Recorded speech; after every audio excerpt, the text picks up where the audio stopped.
Our speaker tonight has performed comedy on NBC, Fox, and Netflix. He is a three-time College Comedian of the Year. He has written and starred in several movies for Amazon Prime, Netflix, Lifetime, and the Hallmark Channel.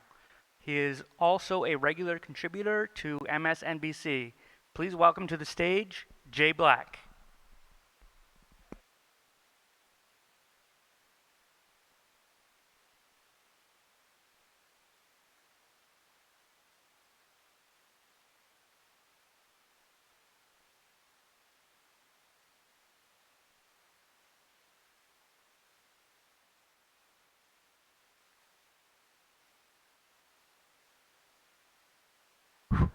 Even better. Now can we hear? People at home, thanks for joining us. And the people in here, do not worry. I'm going to talk to you, but I'm not going to point you out or ask you to answer any questions or anything like that. It's nice that you came out, and I appreciate it. And I know it's weird, like when the crowd is small like this. If you get singled out, it feels weird. So, oh, hang on. Trying to make this work on my phone. And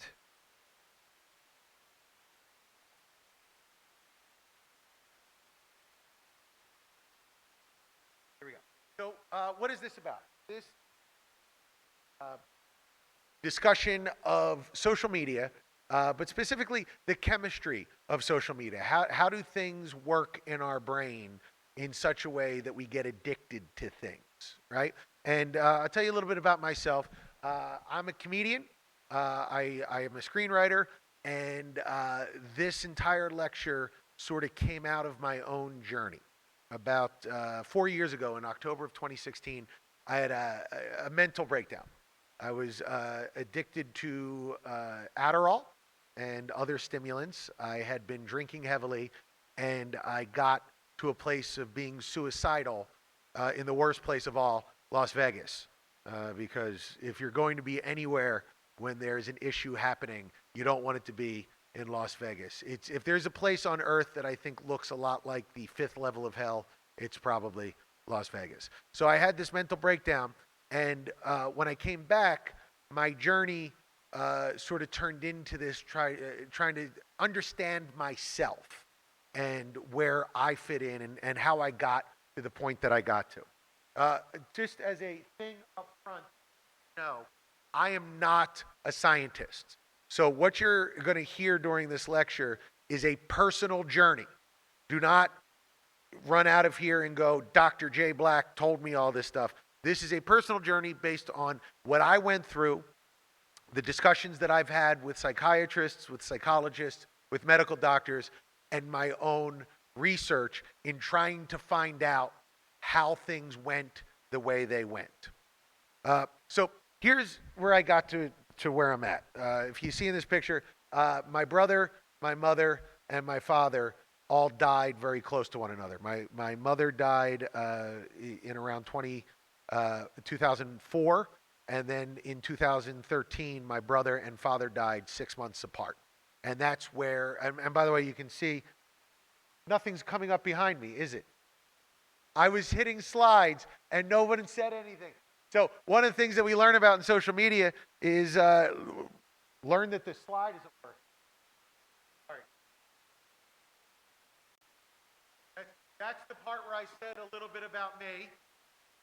And this is the part where I talk about my brother. I don't think this phone's going to work. I'm not a scientist. I even put this up here. I'm not a scientist. Look, I'm not a scientist. Click over here. That's me and my brother, and you can tell from this picture, don't mess with me, I'm a yellow belt. So I will beat you right up if you mess with me. That's my brother, that's my dad, that's my mom. And they died all close to one another, and I spiraled. I had always dealt with depression, but I had it kind of under control. And the second they all died, it was like my brain became unmoored, and all of a sudden, here I am spiraling out of control. And what are the things that I did? Well, I did some fun stuff. I did Adderall. That even looking at this right now gets me a little excited because this is a 30 milligram instant release Adderall.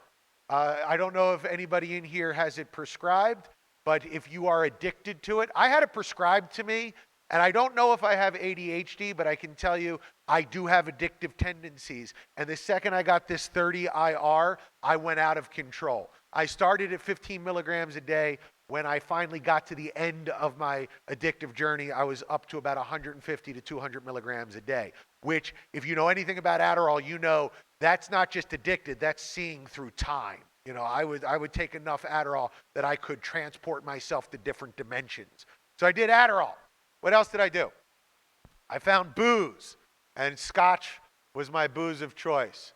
Not as much fun as Adderall, but if you mix the two together, it can be a lot of fun. I also found myself addicted to video games. I'm not here to talk negatively about video games, but if anybody here is a gamer, you know that when depression comes, you can find solace in video games, but you can also find yourself doing them all the time. And finally, I found myself addicted to social media.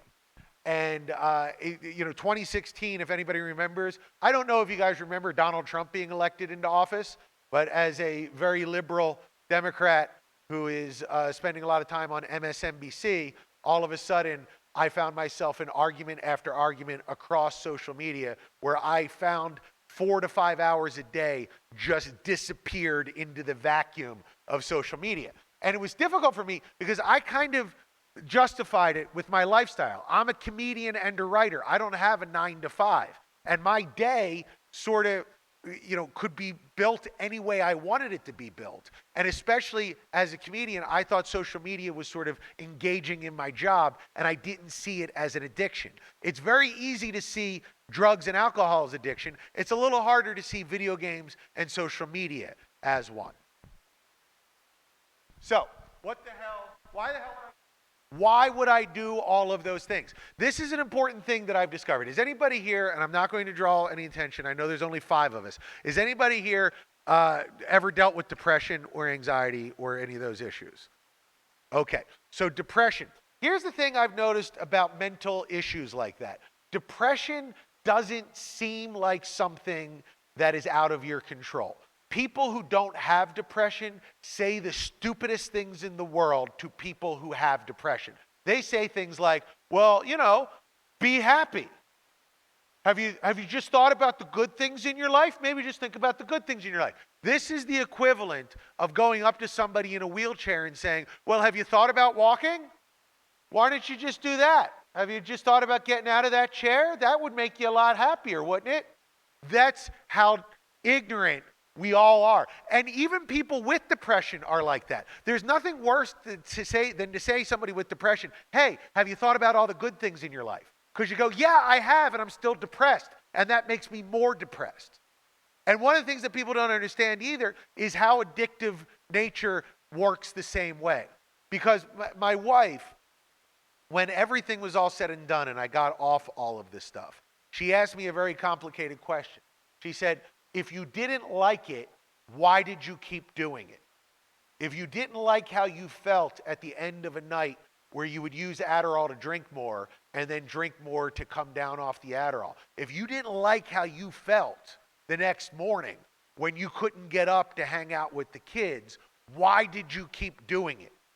As if there was a logical part of my brain going, well, I love it, so I'm going to keep doing it. I didn't love it. I didn't even like it. And yet I was trapped in a loop that I could not get out of. So when I finally went cold turkey, I went into a rehab program. I went to intensive mental therapy. I spent 6 weeks talking in group therapy and with doctors and everything else. When I finally found myself out of it, I sort of devoted my spare time to figuring out why I did all this stuff. Because it wasn't because I liked it. Then what was it? And what you're about to see out of me today is a trip down dopamine lane. We're going to talk about dopamine. This is what I have found out about it. And this is how I've applied it to my life. And this lecture is just going to give you a chance to understand what dopamine is. I don't know why I put this in the way of the picture. I moved this to make it easier. I'll put it right here. This is a way to understand what dopamine is, how it works on you, and how it leads you in your everyday life to being unhappy. especially when it comes to things like our phones. Because it's easy to understand how you're unhappy when you're doing drugs, but it isn't easy to understand how it works with our phones. So what is dopamine? Number one, if you go online and you look at what dopamine is, one of the biggest misnomers is that dopamine makes you happy. It doesn't. Dopamine is a reward chemical in your brain. Dopamine is the thing in your brain that gets you excited and out of bed and moving. Serotonin is the happiness chemical, oxytocin as well. So the best way to describe it is when you're tearing the clothes off of the person you're about to have sex with, dopamine is getting you to tear the clothes off. When you have your orgasm at the end and you're sitting there going, well, that was nice, hopefully, that is serotonin. Serotonin blocks dopamine, meaning that when you get to the point where you are happy, you don't feel the need to go seeking anymore. That makes sense? Dopamine is the seeker. Dopamine is the thing that gets you going. Happiness is the thing that stops the seeking. Short answer, no, it doesn't make you happy. The things that you do make you happy. Dopamine is about getting rewards. Rewards make us happy. When you wake up in the morning, when you're on your way to Disney World, right? Anybody here ever go to Disney World? When you woke up that morning, you were excited to go. Dopamine is the thing that gets you through all of the bad stuff that you have to do to get to Disney World. You got to get up at 4 o'clock in the morning. You got to drive there. You feel sick and gross and you're not having fun. You get on the plane. Getting on any plane is terrible. You fly to Disney World. You're exhausted. You fight the lines and then you get there. Dopamine is the thing that pushes you to that place. When you get to Disney World, that's serotonin. And that need and that drive goes away once you get the thing that you want. Come on, iPad. Dopamine doesn't need happiness to keep working. This is an important thing to remember as we go through this entire discussion. The cycle of dopamine and the cycle of happiness are two different cycles. If you are performing via dopamine without getting happiness, if you never get that serotonin hit, you will continue to go after that seeking behavior. So the best way to think about this is there's a cycle in your brain that says, go get it, go get it, go get it. If you don't get it, it'll keep going. So when you look at your behavior, any behavior that we do, we like to think of ourselves as reasonable creatures. I'm only going to do things that make me happy.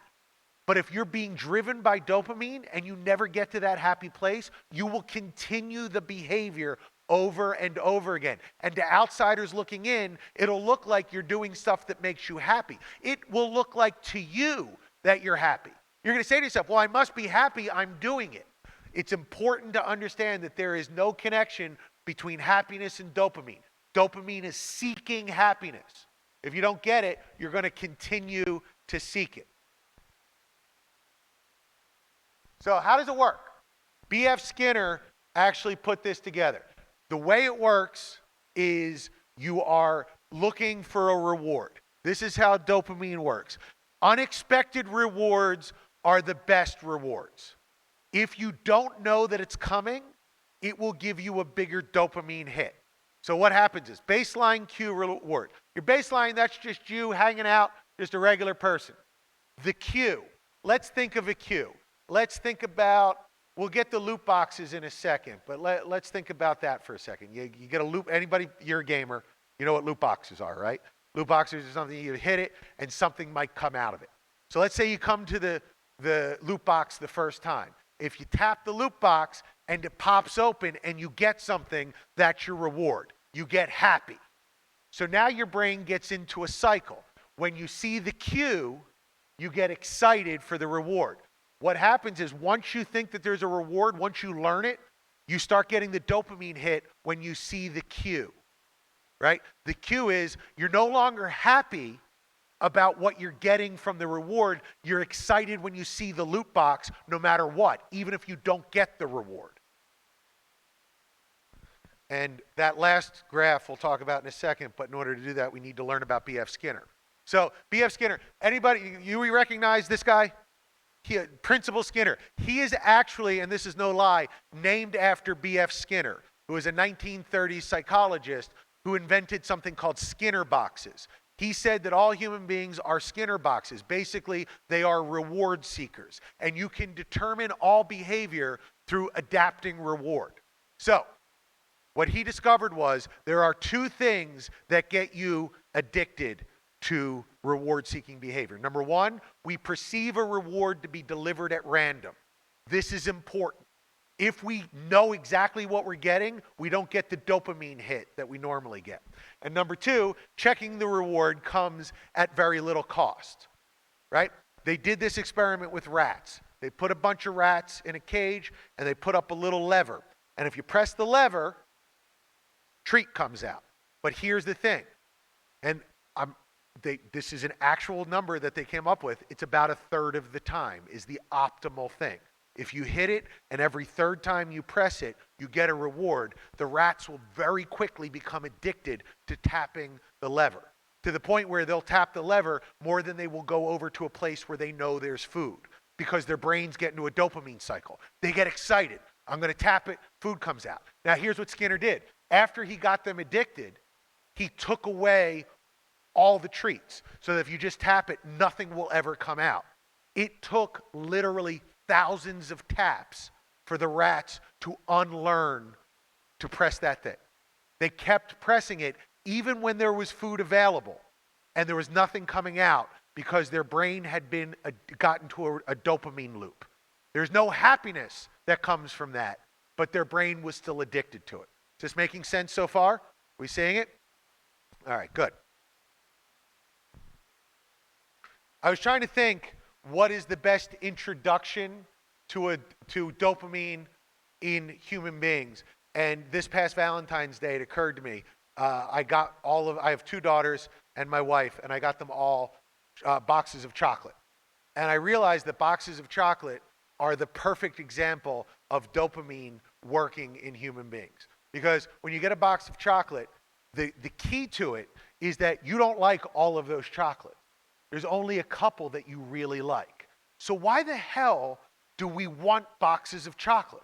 It doesn't make sense.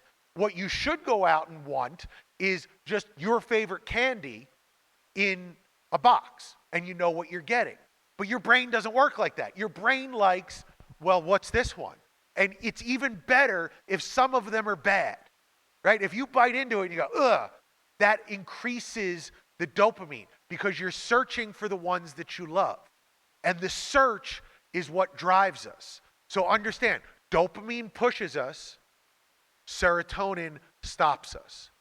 If you've ever gone on an eating binge, because one of my addictions is food, you'll know the difference between being satiated and being moved by reward. If you have a bag of Oreos next to you, and you're just going in and eating the Oreo over and over again, that's your brain in a loop. Get it, get it, get it, get it. And it's waiting to be happy. Because when it's happy, it'll stop. But you binge because you can't find the happy at the end of that behavior. So we get into a loop. These boxes like this train us to look for happiness in that cycle. But if we don't get it, we keep going. Oh, popped out of it. No. Hold on, I know what I'm doing. I'm an adult. Wait, how do I get this starting again? There we go, play. All right, so what are some of the things that get us a dopamine hit? What are some of the things that get us going? Well, there are three that I want to talk about. There are more than this in life, but these are the three that I want to talk about specifically. Accomplishing a goal, a romantic interaction, and social validation. These are things that we are constantly seeking as human beings. And each of those things can be manipulated. Companies will manipulate dopamine to their own advantage. And I want to take each of those things that we just talked about one at a time to see how they get money from us. First thing, accomplishing a goal. Manipulation number one, we love to accomplish goals. How do companies take advantage of that? Video games. Video games are pornography for goal accomplishment. It is goal accomplishment you can do by yourself in a room while no one is watching, like I do with pornography, right? What is a video game? A video game is nothing but a series of tasks that you accomplish. And each one of those accomplishments of those tasks give you a little bit of dopamine reward, right? We get excited for it. And if you watch, all video games kind of work the same way. They ramp up. They start with very easy accomplishable goals. As you move on, those goals get harder and harder to accomplish. And as you move on, your dopamine system says keep going, even though it's harder. Now, in the old days, if you're just playing Madden, well, you just get better at the game, and that's how you're going to accomplish those goals. But companies realized, well, that doesn't make us any money. Loot boxes make us a ton of money. You're giving the finger, I hope, to loot boxes and not me, right? Loot boxes make more money for video game manufacturers than the video games themselves. And I said, they've done a ton of research on this. There is an optimal level of loot boxes. It's right around 1/3. It's about 36, 37%. They've A/B tested it over millions of interactions. Those loot boxes get us going. They give us that dopamine reward. Oh, if I hit this, I'll get something. Then you're cued. You go, oh, I just see it, and you get that little surge of excitement. Something good is going to come out of that. And they give you maybe 1 or 2 for free, and then they start charging. And your dopamine system thinks it's helping you accomplish the goal. We got to accomplish the goal. Accomplishing goals is good for humanity. That's what cures polio or sends a rocket to the moon. Those people wake up every day going, I got to accomplish the goal, and they eventually get there and something good happens. This, not so much, but it taps into the same system. Give me money and you can accomplish the goal. And what is this other than gambling? It's the same idea. Gambling works the exact same way. Does anybody know why there is so much sound associated with gambling? Because those are dopamine cues. When you go and you pull a slot machine, I literally was in Vegas 2 days ago. When you pull a slot machine, it lights up. Watch the bottom of any slot machine. They are built to make noise. When the coins hit, each one of those makes a noise. What is the company doing? The company is making your brain associate that noise with reward so that you just see that or hear that. You're walking through a casino, you hear the ding, ding, ding, and your brain now, all it needs is the cue. So it goes, oh, we need to get that reward. We need to accomplish that goal. Let's go. So video games have managed to take the idea of gambling and hide it so that kids can do it. And grandparents. How many people here have grandparents who will make fun of you for buying video games and then drop $300 on Candy Crush? Right? There's a lot of people who do that. They're as addicted as you are when it comes to these things because the same mechanism. It's easy. We've built a dopamine loop. You've gotten your reward. And now I'm going to charge you to keep going. And it's almost impossible not to continue with that. Manipulation number 2. And one of the ways I always describe the difference between dopamine and serotonin is that moment before a first kiss, right? You know that moment before a first kiss, right before the electricity that's happening right before, well, hopefully soon. Hopefully soon. That interaction before a first kiss, there's like a little electricity, and you're like, oh my God, does she like me? And the girl's like, oh my God, does he like me? I don't know. I've sent out all these little flirtations. I think I've sent the signals. I hope they got the signals. Did they get the signals? I'm going to move in. If they move away, it's going to be bad, but I hope they don't move away. I'm moving in. That's dopamine. That's your body saying, we need to repopulate the planet, so let's get this going. And then when you finally do kiss, that's serotonin. You don't need the reward seeking anymore, so you don't do it. Once you get what you're looking for, you're relaxed and it's okay. So how do companies manipulate this? Well, my old friend, Pornhub, right? One of the things that's interesting about the way pornography works, and don't worry, I don't have any slides with me interacting with Pornhub, One of the way that pornography works is it's like the box of chocolates. If you click on to Pornhub, it is a random selection of videos. Part of the joy, if that's the word we're looking for, part of the dopamine rush of finding pornography is searching for it, right? Is going on and not knowing what you're going to get. If you logged on to Pornhub and the same video greeted you each time, you wouldn't have the same drive to repeat over and over again going back there. But Pornhub knows how to manipulate you. Pornhub goes, if you like this, here's some more of that. And you never know exactly what you're going to get. So it becomes the box of chocolates, which is not a type of pornography. I'm going back to the idea of chocolates, everybody. It's the idea that if you are constantly searching for something, you will come back to it. If you search without happiness, you will continue to search. The company does not want you to be satisfied. The company wants you to keep searching. There's this idea of edging now, where someone will not actually finish the process of masturbating while watching something like this. They'll watch for hours and hours and hours because there's always something better over the horizon. This is a manipulation of an evolutionary concept. It's a manipulation of dopamine. There might be something better. Don't finish here. There might be something better. Keep going. And what do they get for their manipulation? Thousands of dollars of ad views. Because if you just watched one video, came and left, you wouldn't keep watching. They wouldn't make as much money. Their job is to constantly be showing you. YouTube does the same thing. Here's what you're watching, but here's 5 other things you could be watching. Right? That's how they continue to make you move forward. Finally, number 3, social validation. This is where we get to the meat of the matter, the thing that we are all here to talk about, social media. Social validation might be one of, if not the most powerful forces that we have in our brain. Getting people to acknowledge you, to give you a nod, to give you a smile, to give you status in the community. Right? We're all looking for that. I'm a comedian. I am looking for laughter everywhere.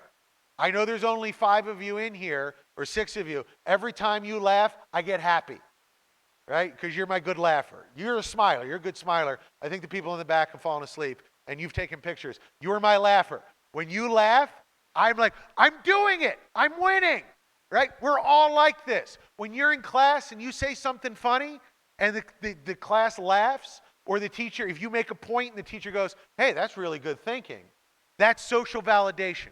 Makes us happy. Well, what's the best way to make money off of that? To take the concept of social validation and monetize the shit out of it. That's how you do it.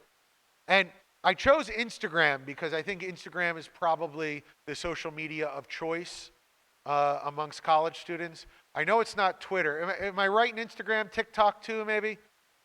No, TikTok for you, but how many people would say Instagram is their number one source? How many people would say Facebook, number one source? Was that? Snapchat as well. Okay.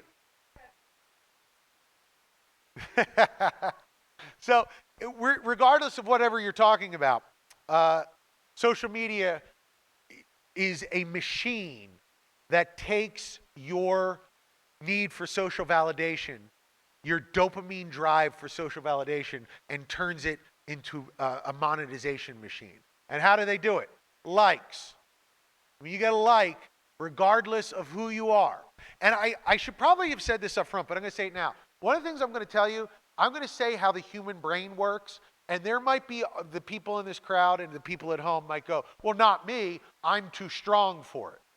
Maybe, but probably not. There's no morality here. This isn't about being good or bad. There is nothing inherently wrong with social media. I'm not here to tell you not to be on social media. What I'm here to tell you is how do they take advantage of you, and how can you stop that from happening? Likes is one way they take advantage of you. If you see a like, you're going to interact with your social media. Every time you interact, they make money. Their entire job. I had a friend who worked at Twitter. He's now at Apple. But he told me the entire job of the team is getting you to interact. So likes are number one. Notifications are number two. How many people have notifications on their phone when there is an update on their social media? That is a dopamine hit. When you see that notification, that's a cue. That's a cue to say, time to get excited. Click on it. Oh, I got a like. That's so nice. But how many people have ever gotten a notification for something stupid? Right? Where I on Twitter, I'll get a notification. I'll go, oh, notification. Yes. And then it's like, news, coronavirus is bad. And I'm like, aw. That's the loot box approach to notifications. And finally, if you notice, like things like Twitter and Facebook used to be straight timelines of like what happened in order, but they've stopped doing that, right? Now when you log in, it's an algorithm showing you the thing that you want to see the most. That's a way to shake things up so that you're constantly surprised. You don't know what's coming next. So when you're scrolling, you keep scrolling. You know that infinite scroll feeling on Instagram? I can see some people nodding, where you're just like, you're not even doing shit on it. You're just going. That is money in the pocket of Facebook. Mark Zuckerberg gets richer every time you keep scrolling because you're going to see things that people paid money for. The best description that I've heard about this is if you're not paying for something, you are not the customer, you are the product. The people who bought the ads are the customer. Facebook doesn't care about serving you. They're serving Coca-Cola. They're serving, Fire Festival, whatever. They're serving things to their actual customers, the companies that bought advertising. And you, all they need to do for you is keep you scrolling. And their entire design is based on that. It gets even more insidious. This is a company that through the course of my research, I discovered. It's a real company. You can look it up. The name of the company is Dopamine Labs. I'm not making this up. It is a real thing. Dopamine Labs is a company that is a consulting firm in Silicon Valley. And what they do is, if you are Instagram, if you are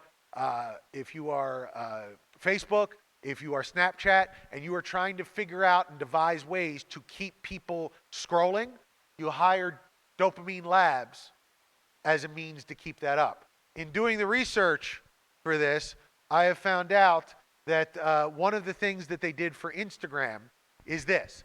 There's a big problem with people with Instagram. If you haven't clicked on Instagram in a while, they need to get you back. They want to get you back in the habit of checking Instagram. So Dopamine Labs came in and said, here's what we do. We're going to increase the interaction that people have by manipulating likes. And by manipulating likes, we manipulate dopamine. And I talked about my wife to this, and she was like, oh my God, this happened to me. And here's what happens. If you check Instagram every day, you'll get all of your likes the second you get them. But if you don't check Instagram every day, if you get out of the habit of checking Instagram, they will not show you likes anymore until you interact with the program. So if you haven't checked Instagram in a week, and then you check it, it'll show you all your likes at once, even if you have notifications turned on. Why? To give you a bigger reward when you check it. So your dopamine goes, oh shit, we got to keep doing this. And you get back in the habit of pressing it. Does that make sense? They withhold the likes, make it hard to get those things that give you validation. Then you check it, the likes all come at once, and you get re-addicted. So, why is social media specifically an issue here? I should say this again. I am not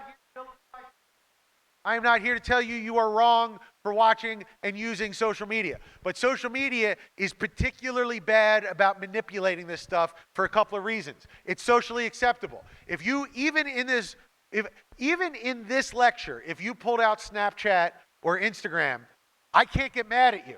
It's socially acceptable. Everybody's just going to do it. We just do it. It's no big deal. It's pervasive, right? It's in our pockets. And remember what we learned from B.F. Skinner. If there is a chance of a reward and it's easy to do it, you will get addicted to it. It is easy to click on Instagram. It is always a chance someone is going to leave you a like, Someone's going to give you a compliment. Someone that you have the hots for is going to say, hey, nice bikini shot. Or the other way, you might be somebody that you find creepy saying nice bikini shot. But either way, you're going to click on it. There's going to be a reward. It's easy to do. So social media gets us harder than any of these other things. So is that really bad? Is that really a problem? Am I that guy here to yell at you? No, not. Here's the thing, though. What did we say earlier? There is a difference between dopamine cycles and happiness. So the question that I have for all the thousands of people that came out tonight is this: are you happy? Does Instagram, Snapchat, Xbox, booze, Adderall, do these things make you happy? Have you ever played a game on your phone, or checked Reddit on your phone, or checked Instagram on your phone, realize that you've been doing it for 2 hours and go, oh my God, I got other things to do, close it, and then immediately reopen it? Have you ever done that? Where you go like, I'm done. Wait, there's nothing to do. Let me check it again. It's a recurring meme on Reddit, but I've seen my wife do it with Instagram. I'm done with Instagram. Wait, what should I do? I know, I'll check Instagram. Right? Are these things making us happy, or are we just being manipulated to do it over and over again? I would contend that society isn't super happy right now, especially people your age. A couple of studies that I found. According to Bergen University, 73% of adults, and especially young adults, the number goes up for young adults, find themselves mildly anxious if they don't have their phone with them. Like if you were to pat your pocket right now and not feel your phone, you're going to be nervous, my guess would be. Harvard University found a link between smartphone use and depression. Journal of Youth and Adolescence did a study that linked smartphones to disruption of sleep, and we all know that sleep disruption and depression go hand in hand. So it's an insidious cycle. We want to be happy. All of us here want to be happy. So what do? We seek happiness. Dopamine says, go get that happiness. Social media manipulates the dopamine in your brain to fool you into thinking that happiness is one more like away, right? We check our phones obsessively trying to find the happiness. Remember, happiness and dopamine are two different things. You are addicted to finding happiness that never comes, so you keep doing it over and over again. I want to be happy. I feel like social media will make me happy. I feel like video games will make me happy. I feel like pornography will make me happy. It feels that way, but it doesn't make you happy. Because if it did, you would stop doing it. When you eat good food, you stop eating when you feel full. When you have actual sex, you stop looking for sex because you feel happy. When you make someone smile in front of you, you stop looking for validation because you found it. But these companies don't want you to be happy. They want you to keep checking. And how do they do that? By getting you into this insidious cycle, by manipulating dopamine. Now, I found this to be interesting. This is a chart that starts 2007. Starts back here. Does anybody know what happened in 2007? What major technological marvel was released in 2007? The first year of the iPhone. The first major smartphone. So we bottom out in about 2008, and then as we keep going, we see that depression and anxiety among young people starts to spike, right? So 37.5% of the people your age say, I'm depressed. This is 2016. I'm sure it would be much higher now. This is anxiety. This is anxiety. This is depression. And this is relationship trouble, right? So things that are in real life, relationships with our friends, don't seem to be affecting us all that much. But things like anxiety and depression seem to be higher and higher. And I think it's related to this idea that we have so many things that look like it'll make us happy without actually making us happy. Right? Now remember, I am not here to vilify. I'm not here to tell you that this is an unfixable problem and the only way to get happy is to throw away your cell phones. That is unrealistic and stupid. Keep your cell phones. Keep playing video games. Watch as much pornography as you like. But I think there's a healthier way to interact. So the first thing, in the short term, here are some things, and we're coming to the end, and I really do appreciate you guys staying with me as long as you have. A couple of things. This is a book by Charles, I'm going to pronounce his name incorrectly, Higo, I believe. It's called Habit. This is a very good look at the way we get into dopamine cycles without ever realizing that it's disrupting our lives. So for instance, one of the things that he said was he would do interactions with people who are trying to lose weight. And he'll study their actions. And they'll say like, well, every day at 3 o'clock, I get up and I go have a donut in the employee break room. And he'll say, why? And they'll go, well, I think it makes me happy. But we know that dopamine and happiness are not the same thing. Eating empty calories when you're trying to lose weight doesn't make you happy. It's your dopamine saying, go do that. So he said, in the short term, if there's something not making you happy, disrupt the habit. So what he did was, he said, every time you get up to go to the break room, I just want you to be mindful of the fact that you're getting up to go to the break room. Go talk to your friend for 1 minute before you go to the break room. That simple action alone broke the pattern. It replaced a negative dopamine cycle with a positive dopamine cycle where he went, got a social interaction with somebody, got a social validation, and then all of a sudden, the dopamine system saying, go get some donuts, went away. So in the short term, what you can do is be mindful. Take a look at your habits and say, am I opening Instagram right now because I want to open Instagram or because I feel a dopamine cycle is telling me to open Instagram?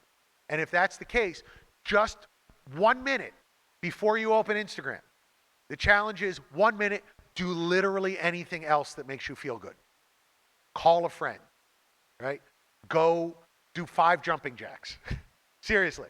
Just get up, walk around in a circle, sit back down. It's that simple. 1 minute to disrupt the dopamine cycle is all it takes to start a new cycle. And all of a sudden, every time your body's going, you know what, I need a little dopamine. I need to feel a little good.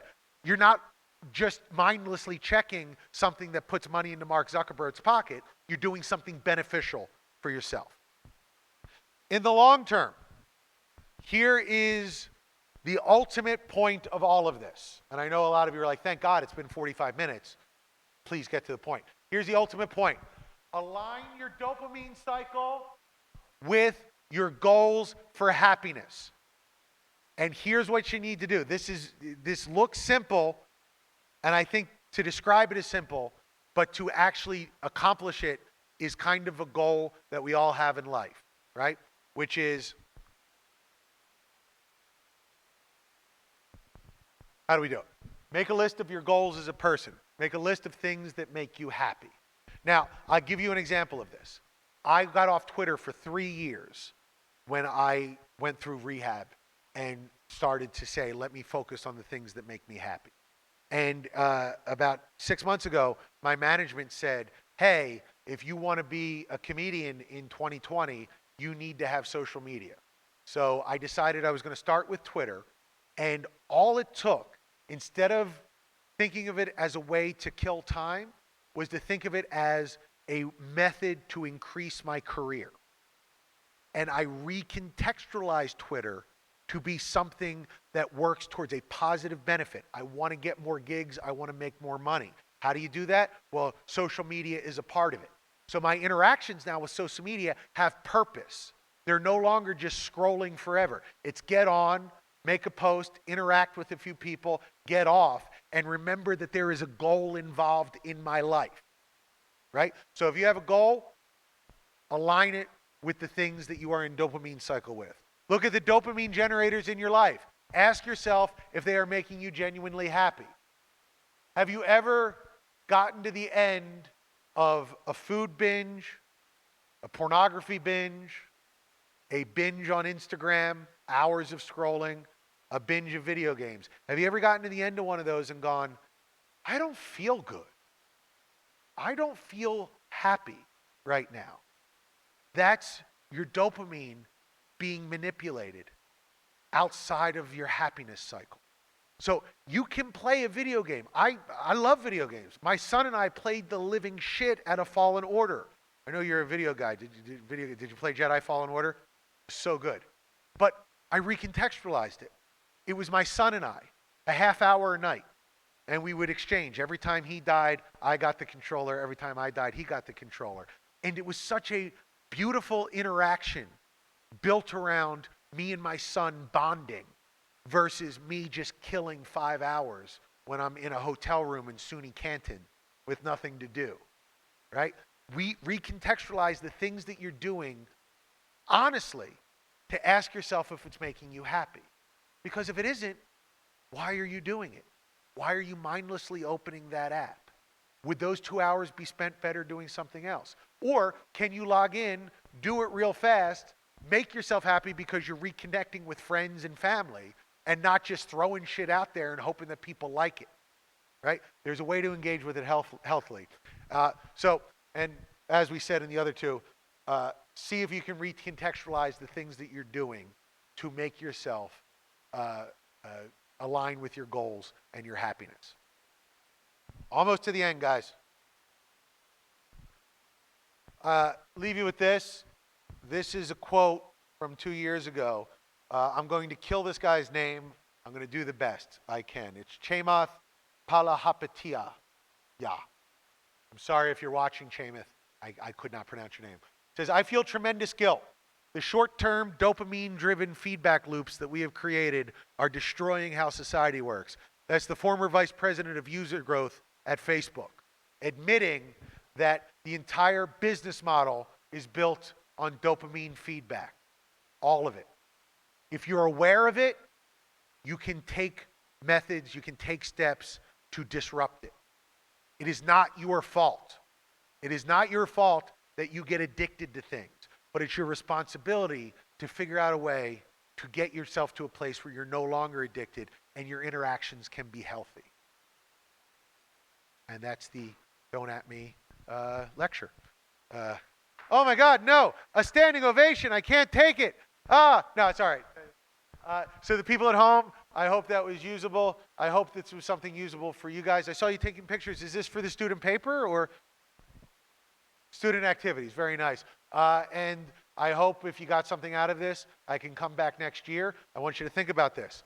If each person in this room tells 2 people to come to this show, we will still be severely under a sellout.